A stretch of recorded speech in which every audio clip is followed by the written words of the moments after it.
என் பையனுக்கு கூட சைக்கிள் வாங்கி கொடுத்தேன். ஆனால் யோசிச்சு பாருங்க, நீங்கள் உங்கள் பையனுக்கு சைக்கிள் வாங்கி கொடுத்துட்டீங்க. ஆனால் சனிக்கிழமை ஞாயிற்றுக்கிழமை ஏதோ ஒரு நாள் அவனுக்கு எப்படி சைக்கிள் ஓட்ட கற்றுக் கொடுத்துருக்கீங்களா? இல்லவே இல்லைல்ல. ஏன்னா உங்களுக்கு அந்த டைமிங்கே இருக்காது. நீங்கள் அந்த டைமிங்கை இருந்தாலுமே அதை பயன்படுத்துறது இல்லை. ஏன்னா நீங்கள் அது ஒரு ஒரு பெரிய விஷயமே இல்லை அப்படின்னு சொல்லி நீங்கள் நினச்சிட்டு இருக்கீங்க. நீங்க அங்க போய் பார்த்தீங்கன்னா தான் தெரியும். நீங்க அவனுக்கு சைக்கிள் கத்துக் குடுக்கும்போது தான், அவன் உங்களுக்கு நெறைய கத்துக் குடுக்குறான். என்னடா இப்படி சொல்ற நீங்க? ஆமா.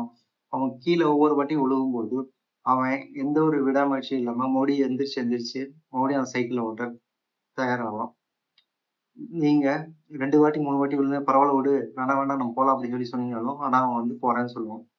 இந்த ஒரு விஷயத்துலருந்து நீங்க என்ன கத்துப்பீங்க அப்படின்னா, நம்ம சின்ன வயசுல எவ்வளவு விழுந்தாலும் மேல எந்திரிச்சு நடக்கணும் அப்படிங்கிற ஒரு விஷயத்த நம்ம சீக்கிரமா மறந்துட்டோம்.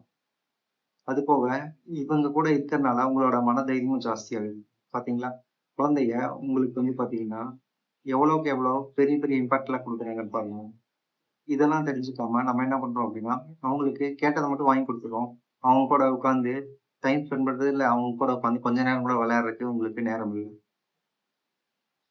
இன்னையிலிருந்து ஒண்ணு யோசிச்சுக்கோங்க. அவங்களோட டைமிங் வந்து ரொம்ப முக்கியம். ஒருவேள அவன் வந்து பாத்தீங்கன்னா, அந்த வயச தாண்டிட்டான்னா, உங்களால மறுபடியும் அந்த ஒரு விஷயத்த திரும்பி கொண்டு வர முடியாது.